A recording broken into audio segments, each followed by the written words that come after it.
Welcome everyone in this day 2 session of C++ STL for competitive programming. In day 1, you may have already studied the basics of C++ algorithms.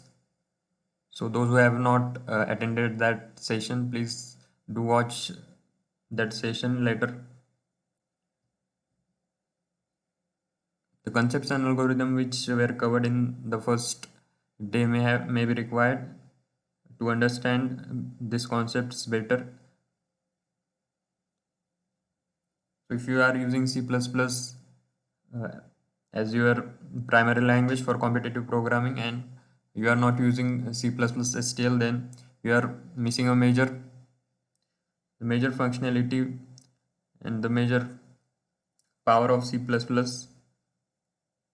So the first step to learn C++ STL will be starting from the containers. So again, the containers are divided into 4 types. The first is sequence containers, the second is container adapters, and the third is associative containers, and the later comes the unordered associative containers. So you may have guessed from the name sequence containers that all the operations which we will perform on this container will be in sequential manner. So the name containers itself suggests its significance. So whenever we are dealing with a single object, we do not require any special container to hold that object. That object itself hold. So the same case applies here whenever we deal with a single data type like integer or character. So there is no need to have another container or boundary to that data type. But whenever we are using such we are using a group, or we can say a large number of such data types, then there must be some force which will hold that together. So container do the same function. The container holds the data type of similar type together, and in the algorithm you may have learned various functions or operations which can be performed on these containers. So the algorithms add more power to the containers, and the iterators, which are basically we can imagine the iterators as the pointer itself. Uh, so for understanding iterators better, you must have the prerequisites of pointers. Again, we will also see iterators, how to define a iterator and how to traverse the iterator through the container. So let's begin with our first part, which is vector of sequence container.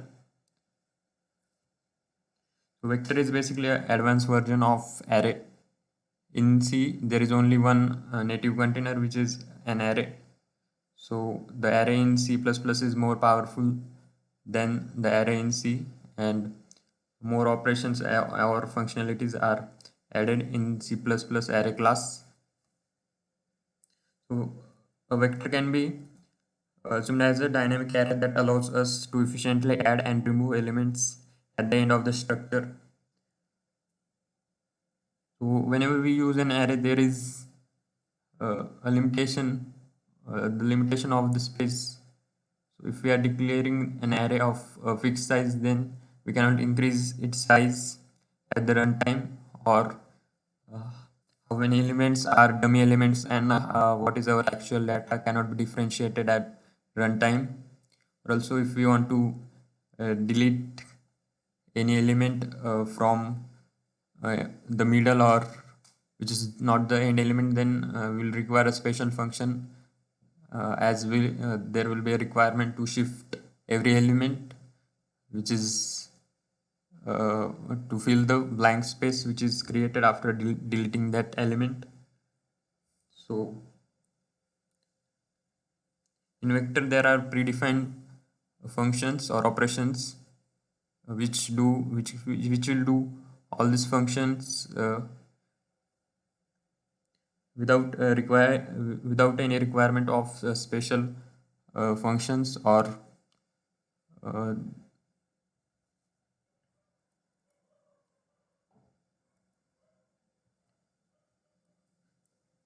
and let's see how we can declare a vector. So this syntax is compatible for all the containers. Uh, we just have to write the name of the container, and in the angular bracket we need to pass the template argument. Like if we want to declare a array a vector of integers, then we'll pass integer as the template argument, and then we will write the name of the container. So here it is v. In the general syntax we just need to change the template argument, or if the vector was not there, we in C we have to define the functions for the templates are not present in C, so we have to declare function for each data type. And again, there are different ways of creating a vector.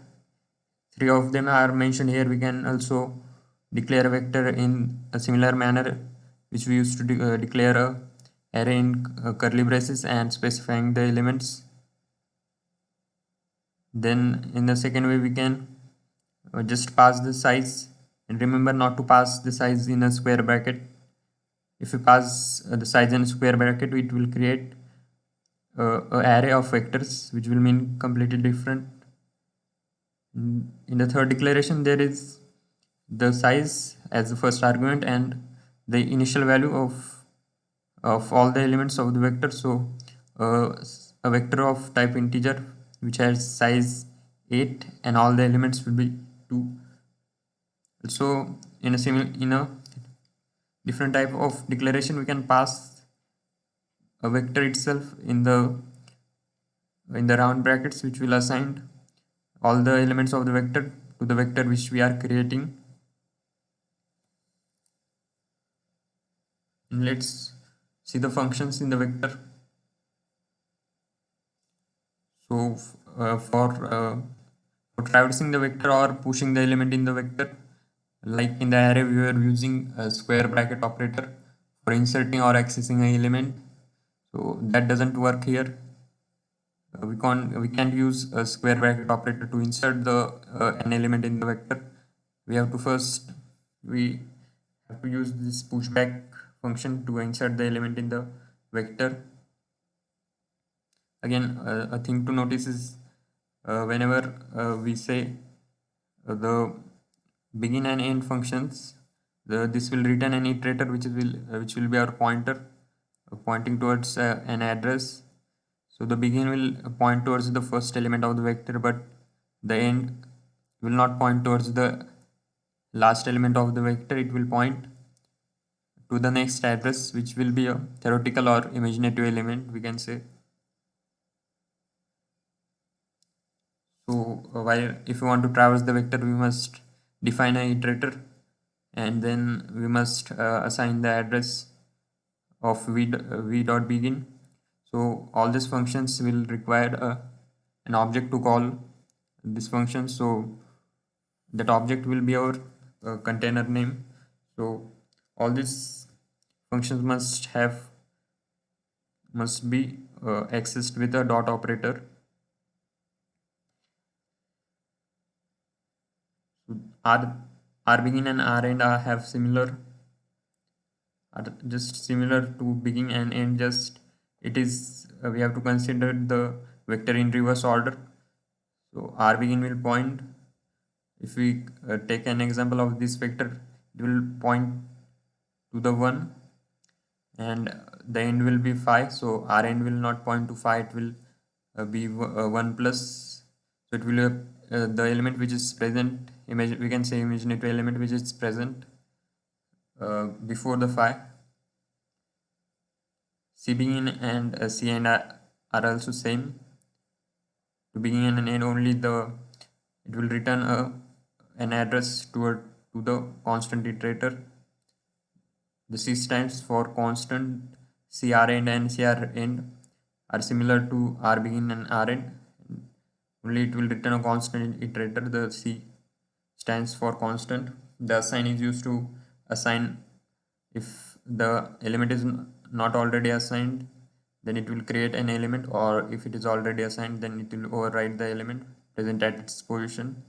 The add function is used to retrieve the element which is present at the index. The index must be passed as an argument. The back function will return the end element or the back element. The capacity will return the number of elements present in the vector. The clear will delete all the elements in the vector, and as a result the size of the vector will be 0. Pushback and pop-back functions are most generally used. The pushback is used to push the element at the back. The pop-back erases, or we can say pops the element at the back. So next is the swap, which is used to swap the elements of two vectors. The empty will return a boolean value respective to the, if the vector is empty or not, it will return true and false respectively. The erase function is used to erase the elements. We can erase a single element or the element present in a range. So we need to pass the iterator or the pointer pointing toward the element, or by we can also pass two arguments separated by comma, and all the elements which lies between that addresses will be deleted. The size function is commonly seen, uh, which will return the size of the vector. The reverse is used to reverse all the elements of the vector. The resize function is used to resize the size of the vector. So if we pass an argument which is less than the size of the vector, all the elements which are greater than the size which we pass as argument will be deleted from the vector. Or in the reverse case, if we pass an argument which is greater than the size, then the elements which have address greater than size will be 0. Shrink to fit is the same as resize. It will shrink the vector to the size, to the argument pass only. We cannot increase the size which is possible in resize. This is equal to operator is used to create a copy of the vector into another vector. The square bracket can be used to uh, retrieve the element of the vector by passing the index, but it cannot be used to assign. The front is used to get the front element of the vector. The implies back is same as pushback. The If we use implies back, then the element which pass as argument will be inserted at the end of the vector. The implies is used to assign an element. It performs the same function as assign. We have to pass two arguments, the index and value which we have to insert. Max size will return the maximum possible size of the vector. Insert has is used to insert the element by assigning the index and the value of which we want to insert. They must be passed as an argument to the insert function. So let's see a demo program regarding the same. So while using any container, we must have to include the headers. The header is the general syntax is hash include, and in the angular bracket we need to specify the name of the container. Here we have included vector and algorithm. So this will create a vector of integer. We had specified the elements in curly bracket, which are 1 2 3 4 5. This is the syntax to create a iterator. The iterator is itr. And here we have assigned the address of beginning of the vector to iterator, and we are increasing the address till v dot end is not reached. And by using star operator, we are printing the value which available at that address. So this particular for loop will print 1 2 3 4 5.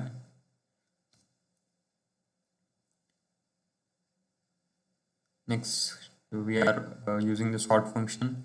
The sort function will have no effect as the element are already sorted.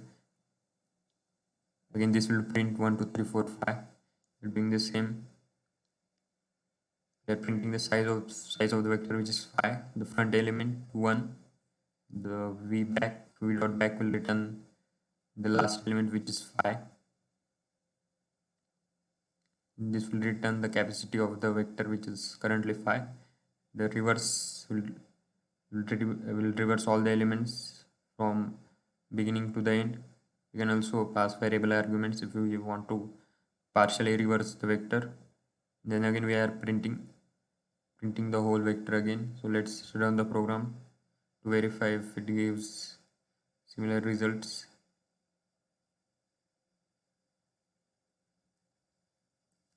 So this is our original vector. Then this is the sorted vector, the size, the first element of the vector, the last element, the capacity of the vector. Then we had reversed the whole vector and printed the whole vector again. Let's move back to our presentation.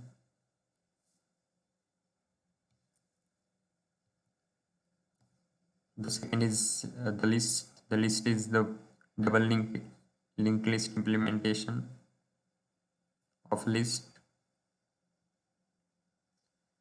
The difference between the list is and vector is in the list we cannot arbitrarily access an element. We have to first traverse the whole list to reach that element, and then only we can access that element. In the other case, if we are using vector, then we can just use the at operator, or we can use the square bracket operator to access an element with a particular index. And the other difference is vectors guarantees a contiguous memory allocation for the container. We can use but list doesn't guarantees the contiguous memory allocation. So an element can be at a particular address, and then there can be blank spaces, and the next element can be at a completely different location. This is non-contiguous memory allocation. And also, while those who have implemented the double linked list may know that at each point in the double linked list we have to maintain the two pointers which will point towards the front element and the back element, as there may be a need to traverse the element in both direction. So if you want to access an element which is near from the front, then we will traverse the list from the front, and in the other case if it is near from the end, then we will traverse the list from the end. So both informations of the front and back need to be maintained. So a traversal in the list is bit slow, but after the position in which we want to perform operation is reached, then the insertion and deletions can be performed quickly compared to the vectors. So again we see here is the declaration of the list, which is the same as a vector. We just need to change the name of the container, and the desired type we have to pass as a tablet argument.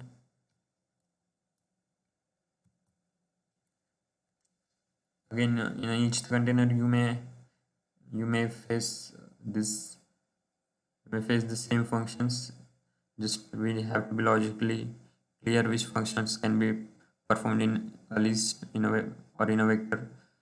So as this is a list, the operations can be also performed on the there is no limitations to perform the operation only on the back of the list. We can also perform it on the beginning of the list by using this newly added functions, which are the push front and the pop front. We can insert the element at the front or also remove an element from the front. This pushback and popback are also available in the vector.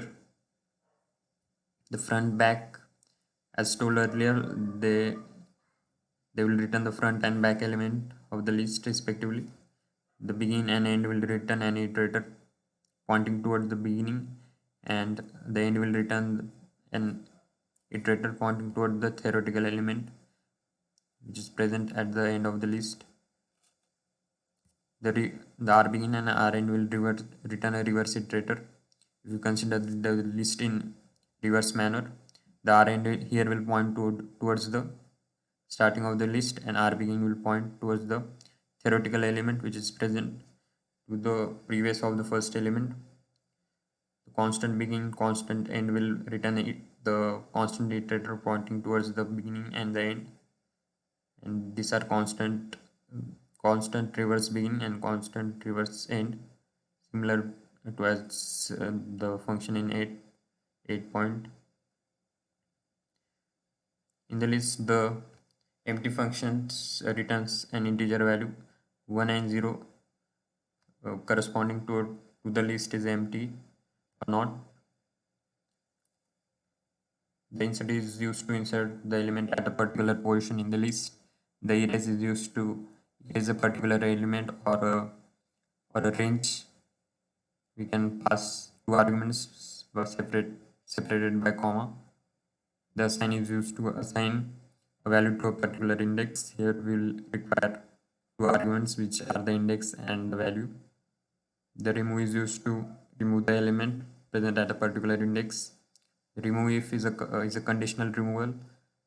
If the if statement returns true, then only the particular element will be removed from the list. The reverse will reverse the whole list, or if you want to partially reverse the list, then we can accordingly pass the arguments. Size will return the current size of the list. Resize will resize the list according to the argument passed. Sort is used to sort the list. Max size will return the maximum possible size of the list. The unique will return only the unique elements in the list which have frequency 1. The implies front and implies back, again they are similar to push front and push back. The clear is used to clear all the list. The size of the list will be 0. After clearing the list, the is equal to operator is used to create a copy of the list. Let's see a program regarding the same. So here we have first included the headers. Then to display the list, we have written a function show list in which we have passed a list as an argument. And again in the function we have defined a iterator. Again we are traversing from the beginning of the list to the end of the list, and we are printing by using star operator we are printing the value at that address. Then in the main we have declared two lists, and by using push back and push front we are populating this list. So in the list 1 we are pushing the elements in the back, so all the elements will be inserted one after the another, so it will start from 0 and it will go till 9, and we are multiplying the index by 2, so it will be 0 to 4 till 18.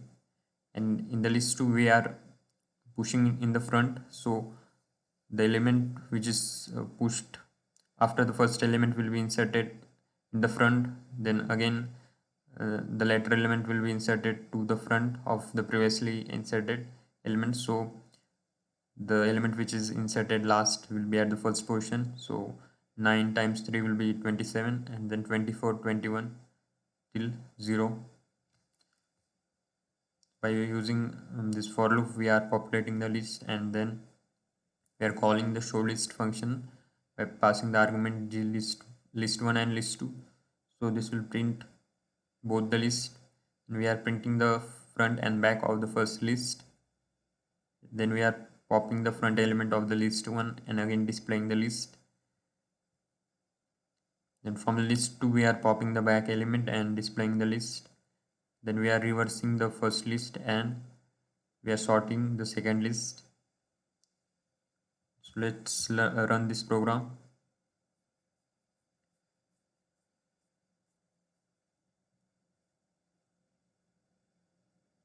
This is our list 1, list 2. The front and back element of list 1, list 1. Then after popping the front element of list 1, we have again printed the list. Then the back element, both the front and back element of list 1 and list 2 are 0. So 0 is removed from both lists. We have reversed the first list and sorted the second list. And again we have printed the same.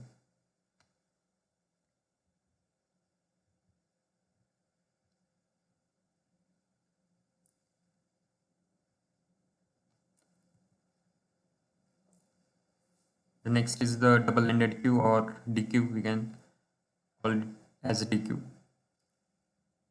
So DQ is an advanced version of queue. The queue in the data structure is same as the queue, the physical queue which we are. So in the queue, whoever is coming first is served first. So in the double-ended queue, the same functions are performed, but the difference is only that the operations are performed on the both side. In our normal queue, only the insertion at the back and the removal of the element from the front is possible, but in double-ended queue, we can perform these operations on both ends. The declaration remains the same, only there is a change in the name of container. The later part remains the same.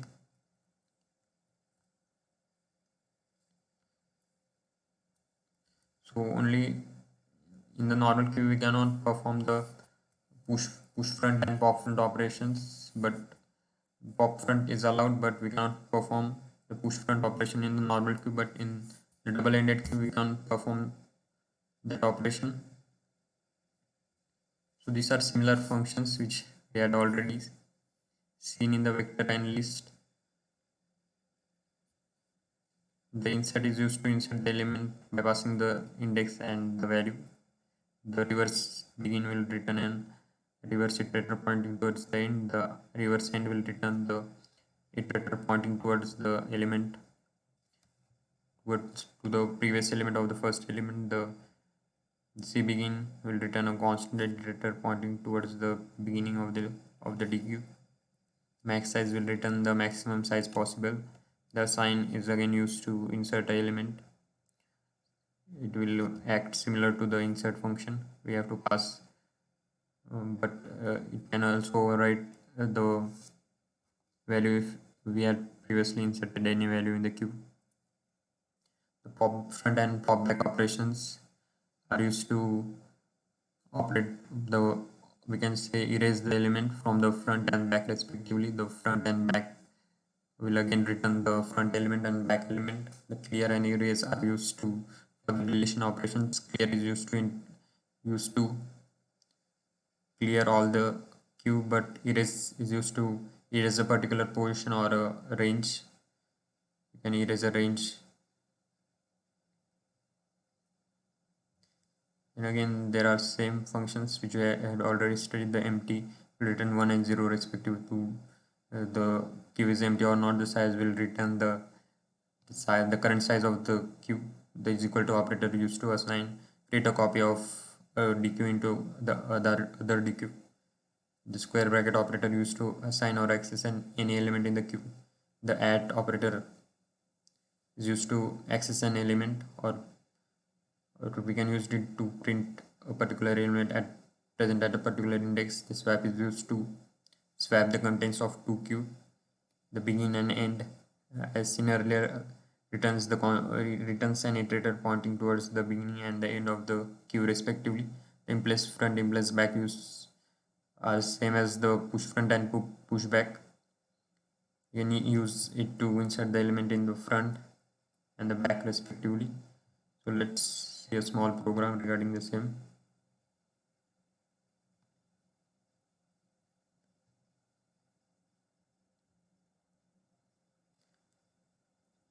In a similar manner, as a list, we have defined an iterator and we are moving from the beginning to the end, and we are printing the value present at the address by star operator. Don't forget to include the headers at the beginning. Here we have declared a double-ended queue of type integer. Here the pushback and push front order matters a lot, as if we use pushback, it will here the condition of the queue will be 10, then we are pushing the element in the front, so 20 will be uh, inserted before 10. So the now the position of the queue will be 2010. Now we have push 30 at the back, so 20 10 30. Then we are again pushing the element in the front, so 50 20 10 30. And after this we have called the show dequeue function, which will display the whole list.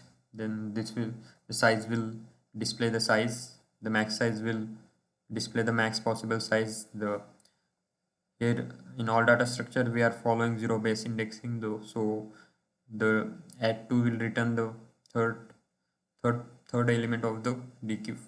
Front and back will print the front element and the back element of the list.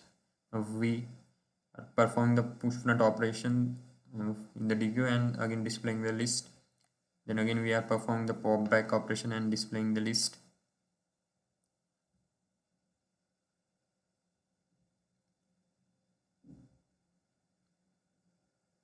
So here is the output of the program.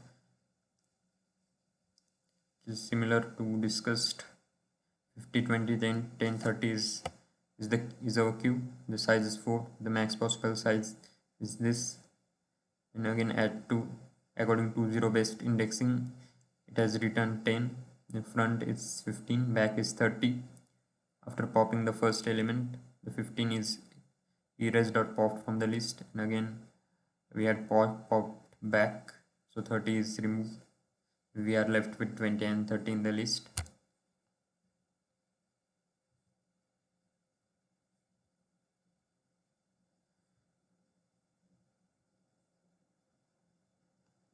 Again, the fourth is the array class. So everybody must have an idea regarding the array, as it was also present in the C, but the array class are more efficient and lightweight than the C class in C++ STL. The array classes know its own size, whereas C style class lacks the property. So when passing two functions, we don't need to pass the size of the array as a separate parameter. So the array remembers its size, and with the C style array, there is more risk of array being decayed into a pointer. So array class don't decay into pointers. Let's move to the functions in array. All these functions are previously visited. All this at, get, and the square bracket operator will perform the same operation, which is accessing the element while printing or while performing any operation on array. The front and back will return the front element and back element of the array respectively. The size will return the current size, max size will return the maximum possible size. The swap will swaps the content of two arrays. The empty will return 1 and 0 if the array is empty, and if not empty otherwise. The fill is used to fill all the array with a particular element. there. Let's see a small program regarding array. So we have included the array header, then we have defined the integer type array of size 6.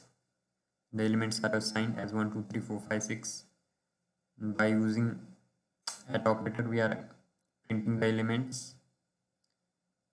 Then in this second case we are printing the array by using get operator. So both this will return a similar result. Again we are using the square bracket operator to again printing the array for again all the three for loops will return a similar result. Let's run the program to verify our output. So yes, all this at, get and the square bracket operator perform the similar functions in the array.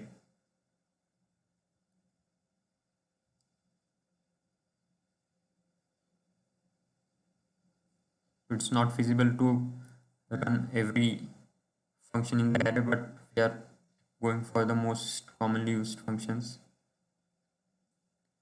Next is the forward list or the singly linked list. It differs from our normal list which we have seen earlier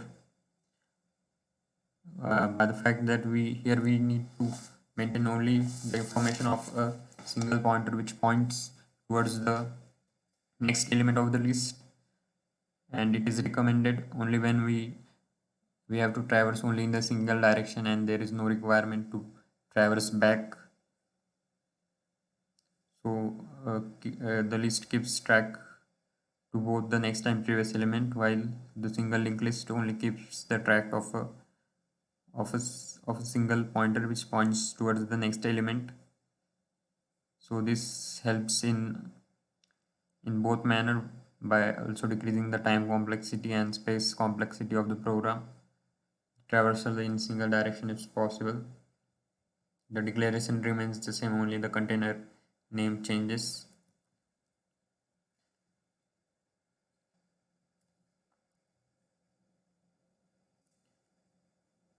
Here again, a point to remember is not to have, we cannot access an element in a list by just providing the index of the element. We have to first traverse the whole list to reach that element, and then only we can perform the operations at that position. So assign will assign the element uh, by providing the index position as an argument. The push front and implies front will both insert a element passed as an argument in the front of the list. The pop front will remove the element, or we can say it pops the element from the front. The insert after will insert an element after the index position which we have passed as argument. So two arguments are needed to be passed in the insert after. The implies after is same as insert after. The erase after will erase the element after the index position which we are passing.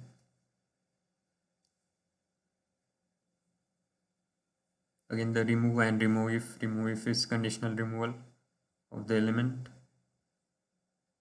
This will remove the element which we are passing as argument from the list. Then again front will return the front element of the list. Begin will return the iterator pointing towards the beginning of the list. The end will return the pointer pointing towards the theoretical element which is present at the end of the list. This will return the begin will return a constant iterator pointing towards the beginning of the list. The cn will return a constant iterator pointing towards the end. We can say theoretical element present at the end. So this before begin and c before begin, this c stands for constant. The both will return the first will return a iterator pointing towards the element which is present to the uh, we can say it is a theoretical element which is present before the first element of the list, and the c before will return a constant iterator pointing toward the element which is present before the first element of the list. max size and resize will perform on same functions as seen earlier, which are the returning the max size and resizing the list according to the size passed as an argument, which can be greater or less than the current size of the list. So here there is the sequence containers have ended, and let's see a program regarding the last container which we have seen.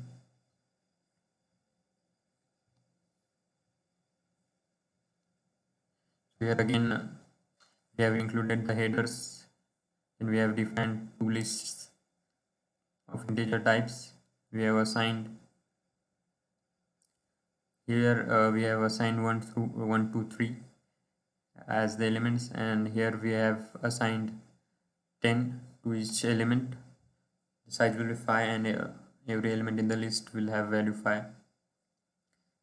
And again here is a different fashion of traversing the list. These are the auto iterators in which we don't need to specify the end address, or there is no requirement to increase the size of the address of the iterator. This will automatically print the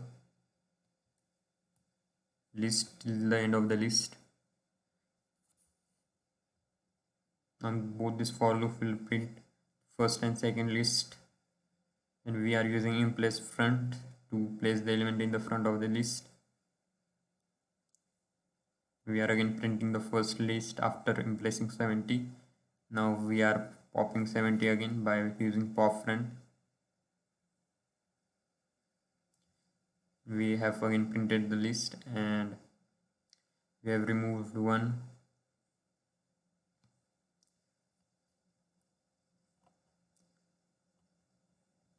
Here is the conditional removal of the element from the list. It will be only the elements which have value greater than 2 will be removed.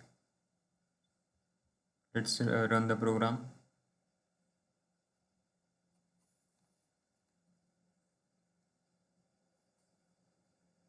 So we have inserted 1 2 and 3 in the first list, and we have created a second list of size 5.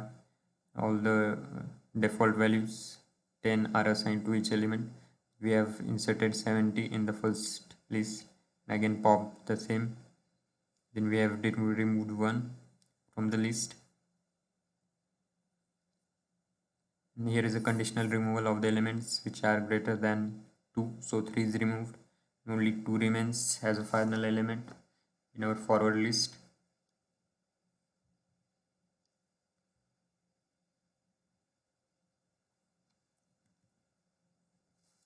Now comes the container adapters. So the container adapters are a bit different from the sequence adapters. Here the operations are not performed in a sequential manner.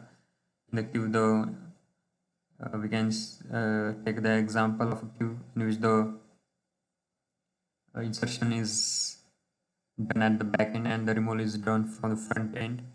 So it is popularly known as the first in first out type arrangement, in which the elements are inserted at the back and elements are deleted from the front. Only remember not to operate push the element in the front of the queue.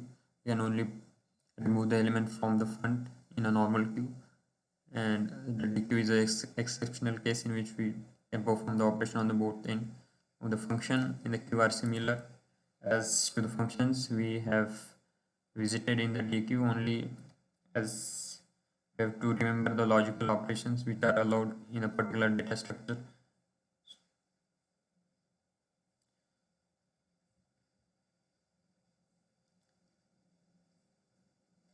First, we have included the headers, then we have defined a show queue function in which we are iterating the queue till it is not empty, and then we are printing the front element, and then we are popping the element. So this will basically print the whole list. Here we have created a list of a queue of integer type, and we have pushed 10, 20, and 30 in the list. We have called the show queue function. Then we are displaying the size, the front element, the back element. Again, we are displaying the list by popping the front element from the list, from the queue, sorry. Then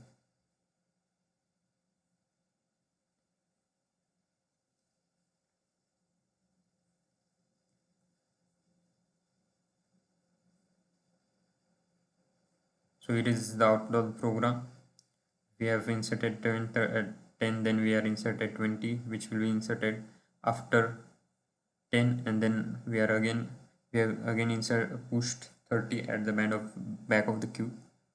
The size will be 3. The front element is 10, the back element is 30. After popping the front element, we are left with 20 and 30 in the queue.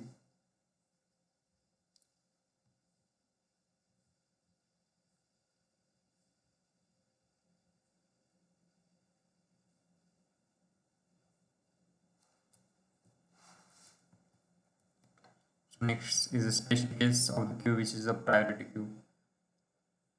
In a priority queue,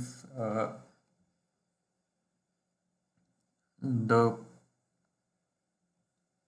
the insertion will be according to the value which we are inserting in a decreasing order or in the increasing order according to the implementation.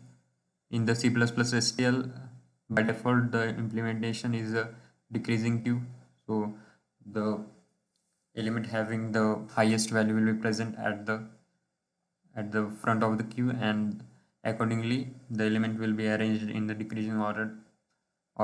So the order in which we insert the elements in the priority queue doesn't matters. Finally, the element will be arranged according to their values. Whenever you want to just give the maximum element or the minimum element of the queue in the front of the queue, you can go for the priority queue.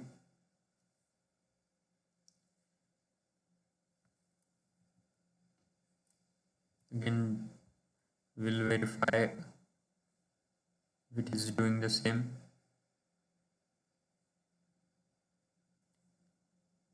Don't forget to include the headers. Then we have defined a show priority queue. This is again iterating to the queue till it is not empty, and it's popping the element. It's first printing the top element of the queue and popping the element, which will basically print the whole queue. Here is the insertion. We are pushing in any random order. It's, let's say it's 10, 30, 25, and 1, but after the insertion it will be inserted in a correct position according to its value. We have then called the show priority queue function by passing the queue as an argument. Then we have displayed the size, the top element. Then we have popped an element from the front. Let's run the program to verify our output. So here, as we can see, this is a decreasing queue. All the elements are arranged in a decreasing order, irrespective of the order in which they were pushed in the queue. The size is 5, the top is 30, and after popping the top element, the 30 will be removed from the list, and we are 20, 10, 5, and 1 remains in the list. This can be very useful in various functions. The next data structure is stack. In a stack, again the operations are limited to the top of the stack. We can insert an element at the top of the stack, or we can remove an element from the top of the stack.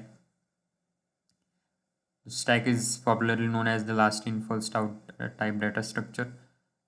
In the stack, whichever element is is pushed front will be popped at the last. So this order of arranging the stack can be useful in various purposes.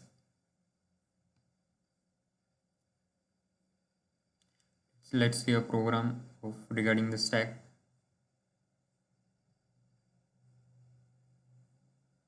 So again we have defined a show stack function which will print the top and then pop that element, which will display our whole stack. We have first pushed 20, 30, 20, then again 10, 30, 25 and 1. The 20 will remain at the bottom of the stack, 1 will be at the top of the stack. The stack can be assumed as a book of the stack, or whenever we keep coins one above the other. And then again if we remove the elements from the stack, the element which we had inserted at the last will be popped out first. So here also the same implementation of the stack is followed. Then the show stack will display the stack, the size phi, the top element of the stack, which is 1. Then we have pop after popping, then we are again printing the whole stack. Let's run the program to verify our output. So there is an error while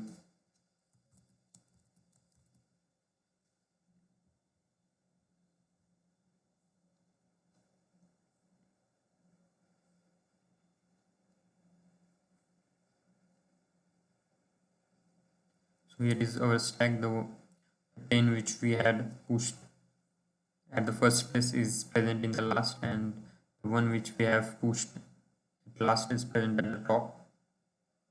The size is 5, the top element is 1, and after popping out the first element which is 1, it is erased from the stack, and we have again called the show stack function which will display the whole stack again.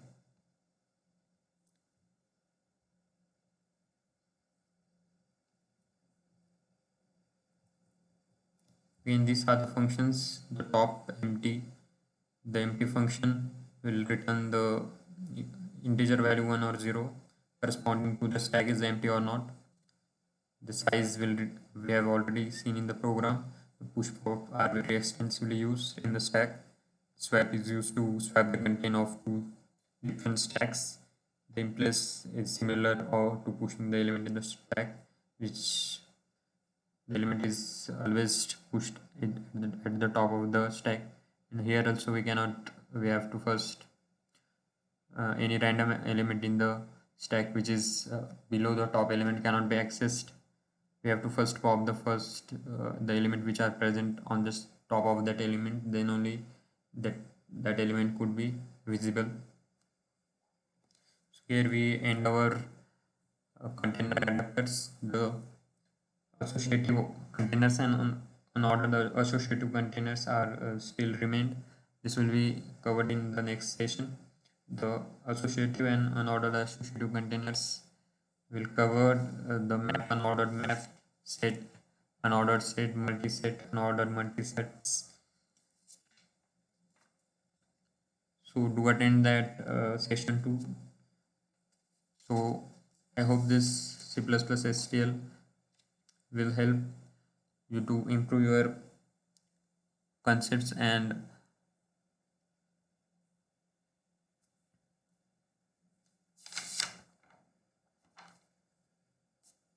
again the C++ STL cannot be just learned through watching the programs. We have to first decide which data structure which we can implement in a particular program, and in competitive challenges the time matters a lot. So C++ STL helps us. It avoids the re-implementation or redeclaration of. We can just go for the different template arguments. If you want to create data structure of different type, there is no need to re-implement the function again. So just in the last session of this C++ for competitive programming, we'll also have some questions regarding the C++ template standard template library, which will help you to understand which data structure we must use for uh, and which approach we must follow for implementing a particular program. So do attend the session till last. Thank you.